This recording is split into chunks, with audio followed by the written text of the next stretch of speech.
আসসালামু আলাইকুম রহমতুল্লাহি ওয়া বারাকাতুহু। আলহামদুলিল্লাহ ওয়াসসালাতু ওয়াসসালামু আলা রাসূলিল্লাহ বাদ। সুপ্রিয় দর্শক, সবাইকে সাদর আমন্ত্রণ জানাচ্ছি চ্যানেল 24 এর পবিত্র মাহে রমাদান উপলক্ষে বিশেষ ইসলামিক আয়োজন, সম্পূর্ণ শরিয়া ভিত্তিক স্ট্যান্ডার্ড ব্যাংক নিবেদিত শাহরুর রমাদান অনুষ্ঠানের আজকের পর্বে। এই অনুষ্ঠানটির powered by sponsor Deshbandhu Group, co sponsor Aviva Finance. আজকে আমরা কথা বলবো রমজানের শিক্ষাকে আমরা বাকি 11টি মাস কিভাবে কাজে লাগাবো, কি দাবি নিয়ে রমজান এসেছিল এবং বাকি মাসগুলোতে আমাদের কি মেসেজ বা বার্তা দিয়ে যাচ্ছে রমজান। আমরা এই বিষয়ে কথা বলার জন্য দুজন মেহমানকে আজকে পেয়েছি। প্রথমেই রয়েছেন পরিচিত মুখ, বিশিষ্ট ইসলামী চিন্তাবিদ এবং স্কলার, আমাদের ভালোবাসার মানুষ মোহতারাম মুফতি নুরুজ্জামান নোমানী। আসসালামু আলাইকুম রহমতুল্লাহি ওয়া বারাকাতুহু। ওয়ালাইকুম আসসালাম। আমাদের সঙ্গে আরও রয়েছেন হাজারো আলেমের উস্তাজ, আমাদের শ্রদ্ধেয় মোহতারাম মাওলানা আব্দুল মতিন। আসসালামু আলাইকুম রহমতুল্লাহ। ওয়ালাইকুম আসসালাম। উস্তাজ কেমন আছেন আপনি? আলহামদুলিল্লাহ, আপনি কেমন আছেন? আলহামদুলিল্লাহ। আমরা মোহতারাম মুফতি নুরুজ্জামান নোমানের কাছে প্রথমেই চলে যাচ্ছি। আসলে রমজান যে আল্লাহ দিয়েছেন, আত্মশুদ্ধি যে আমরা অর্জন করছি, বাকি 11টি মাস এই রমজান কি রেখে যাচ্ছে আমাদের জন্য? খুব চমৎকার একটি বিষয়। প্রথম আমাদেরকে মনে রাখতে হবে মাহে রমজানুল মুবারক এমন একটা মাস আমরা পেয়েছিলাম বা পেয়েছি, হয়তো বা আল্লাহ হায়াতে বাঁচাইলে আবারও পাবো ইনশাআল্লাহ। যে মাসটি হচ্ছে আমাদের সকলের জন্য, প্রত্যেক মুমিনের কাছে কাঙ্ক্ষিত একটি মাস। আল্লাহ বলছেন, যখন তোমরা আমার পক্ষ থেকে কোনো নিয়ামত প্রাপ্ত হও, লাইং শাকারতুম লাযীদান্নাকুম, অবশ্যই দাম্ভিক অহংকারী না হয়ে তুমি কৃতজ্ঞতা আদায় করবা, আমার কাছে চাইবা কায় মনোবাক্যে, আমি আল্লাহ রাব্বুল আলামিন তোমাকে নিয়ামত আরও বেশি করে প্রদান করি।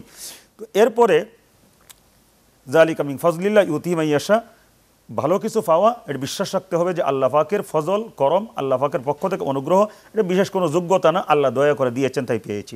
এখন আজকে যে বিষয়টা, রমজান পরবর্তীকালে আমরা কি করব।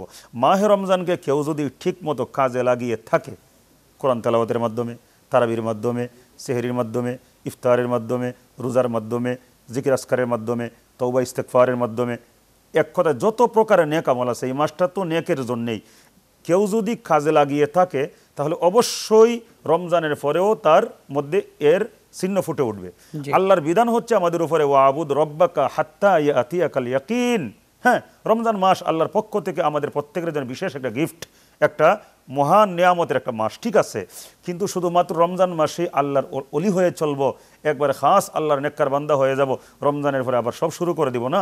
আল্লাহ রাব্বুল আলামিন কুরআনুল কারীমে আমাদেরকে নির্দেশ দিয়েছেন, ওয়াবুদ রব্বাক, তুমি তোমার রবের দাসত্ব আনুগত্য বন্দী করো, হাত্তা ইয়াতিয়াকাল ইয়াকিন, মৃত্যু পর্যন্ত। তার মানে একজন ইমানদারের কাছে মৃত্যুর আগ পর্যন্ত প্রত্যেকটি মুহূর্ত অত্যন্ত দামি। তো এই মুহূর্তগুলো কিভাবে আমরা কাজে লাগাবো? প্রথমে আমি বলবো, কোরআন সুন্নাহর আলোকে আমাদের জীবনটাকে সাজাতে হবে। মাহে রমজানুল মুবারকের চমৎকার একটা গিফট ছিল আমরা প্রত্যেক সিয়াম সাধনাকারীর জন্য। যেমন আল্লাহর হাবিব বলেন, হাদিসে কুদসি আল্লাহ বলতেছেন, আস-সিয়ামু আস-সাওমু লি, যে সিয়াম সাধনা আমার জন্য, ইন্না সৌমা লি, সিয়াম সাধনা শুধুমাত্র আমার জন্য, ওয়ানা আজজি বিহি আও ওয়ানা উজেজা বিহি, আমি নিজেই এর বদলা দিব অথবা আমি আল্লাহ তার বদলা হয়ে যাব। তো রমজান মাসে যদি আমরা আল্লাহকে বদলা হিসাবে পেয়ে যেতে পারি, আশা করা যায় এই যে বাকি 11টা মাস, ওই যে আল্লাহ পাক আমাদেরকে বারবার বলেছেন, ইয়া বানি আদম, ও আদম সন্তানরা, আল্লাহ তা'বুদুশ শাইতান, শয়তানের দাসত্ব আনুগত্য করো না। আশা করা যায় আল্লাহ পাক অবশ্যই আমাদেরকে সাহায্য করবেন। আজকে আমাদের সমাজের মধ্যে অনেক মানুষ আছে যারা নিজেরা দোষ করে, কিন্তু নিজের দোষের দিয়ে কোনো খবর নাই, অন্যের দোষ খুঁজে খুঁজে বেড়ায়। তো শয়তান এই জন্যে ভুল করেছে, নিজে আল্লাহর বিধান মানে নাই, অথচ আদম আলাইহিস সালামের প্রতি খুব প্রদর্শন করে বলতেছে আদম সন্তানদেরকে ছাড়বো না। ধন্যবাদ। আবার ফিরবে ইনশাআল্লাহ তাআলা মোহতারাম।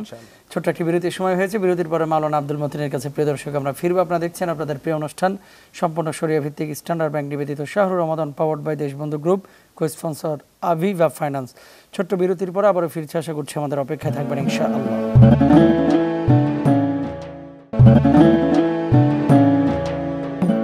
আলহামদুলিল্লাহ, বিরতির পরে আবারও সবাইকে সাদর আমন্ত্রণ জানাচ্ছি। প্রিয় দর্শক, আপনারা দেখছেন স্ট্যান্ডার্ড ব্যাংক নিবেদিত শাহরুর রমাদান, সম্পূর্ণ শরিয়া ভিত্তিক ব্যাংক স্ট্যান্ডার্ড ব্যাংক। এই অনুষ্ঠানটির powered by sponsor Deshbandhu Group, co sponsor Aviva Finance. আমরা মাওলানা আব্দুল মতিনের কাছে চলে যাচ্ছি। রমজান যে দাবি নিয়ে এসেছিল, এই দাবিগুলো পরবর্তী মাসগুলোতে বাস্তবায়ন করার জন্য আমরা অনেকেই চেষ্টা করি না। তো সেক্ষেত্রে দাবি পূরণ হচ্ছে কিনা, আসলে রমজান পরবর্তী আমাদের করণীয় কাজগুলো, রমজানের শিক্ষাটাকে কীভাবে বাস্তবায়িত করব? আলহামদুলিল্লাহ, অত্যন্ত দুঃখজনক হলো সত্য যে আমরা রমজান মাসের 30 দিন যেভাবে নিজেদেরকে আল্লাহ রব্বুল আলমিনের রঙে রঞ্জিত করি, রাসূলের সুন্নাত ধারণ করি, ইসলামী পরিবেশ বজায় রাখি। আমাদের এই দেশে কিছু সংখ্যক মানুষের দ্বারা ঈদের দিন সকাল থেকেই তা বিঘ্নিত হতে থাকে। রোজার শাওয়ালের চাঁদ দেখার সাথে সাথেই আমাদের দেশের মানুষরা এটা ভুলে যায় যে আমরা রোজাদার ছিলাম, আমি রোজাদার ছিলাম, আমি এতদিন সিয়াম পালন করেছি। এটা একদম ঈদের আনন্দটাকে তারা অন্য কিছু মনে করে। আসলে ঈদের আনন্দটা হলো, ঈদটা তো হলো আল্লাহর কাছে তওবার একটা দিন। ঈদ হলো সর্বোচ্চ ক্ষমা করার একটি দিন। যেহেতু যেই কোটি দিন আল্লাহ রাব্বুল আলামিন দিন বা রাত বান্দাকে বেশি বেশি ক্ষমা করার জন্য ওয়াদা করেছেন, অথবা প্রতিশ্রুতি দিয়েছেন, অথবা আল্লাহ আশা দিয়েছেন, তার মধ্যে একটি হলো ঈদের দিন এবং ঈদের রাত, 5টি রাতের একটি রাত। কিন্তু মোমেনটা তা ভুলে যায়। অথচ রমজান মাস তাকে বলেছিল, ইয়া বাগি আল খায়ের একেবারে, হে ভালো মানুষরা, কে আসো ভালো কাজ করবে, মন্দ কাজ ছুঁড়ে ফেলে দিতে কে আসো, সামনে অগ্রসর হও। তা আমি অগ্রসর হলাম 30 দিন পরে, শাওয়াল মাসের প্রথম দিন থেকেই আমার মনে রাখা উচিত ছিল যে আমি রোজাদার ছিলাম।